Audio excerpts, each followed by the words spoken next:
Yes, the funding was used to help us try different farming techniques in relation to our fallow management. So we did try some normal practices, and then we tried some cover cropping as part of our fallow management. We used livestock as part of that, as well as terminating the crop.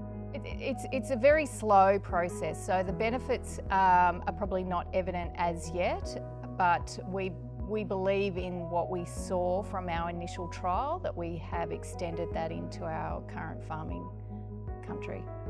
Changing the farming techniques is a major change, and the only thing we would recommend is you've got to do it slowly and learn from the different farming techniques that you learn. So that was one of the things that we came out of it, was we have to do it slowly because there is a lot of change as part of it, and you need to adapt to that differences from your normal practices.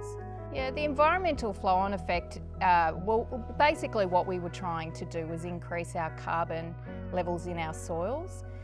They've been heavily depleted over the last 40 or 50 years.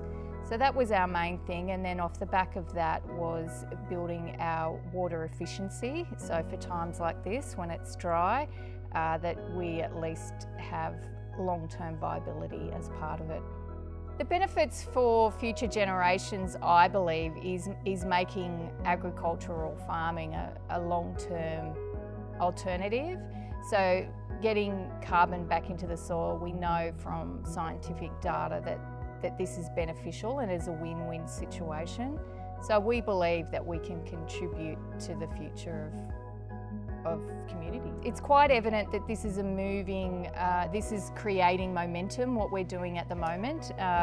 So it's practiced in America quite a lot, but there's not enough evidence in Australia, and that's partly why we did this, was there wasn't that evidence. But yeah, so it will expand and is expanding. There's evidence coming from a lot of farming districts that this is becoming something that everyone is learning from and experimenting with to see if it is a viable option for the long term. Out of the project as well, from a community perspective, has been the development of a group of farmers now in this area that are looking at collaborating together and experimenting and trying these new techniques. So that's encouraging for us, that we're not the Lone Ranger anymore, and that this is getting out there amongst other farmers.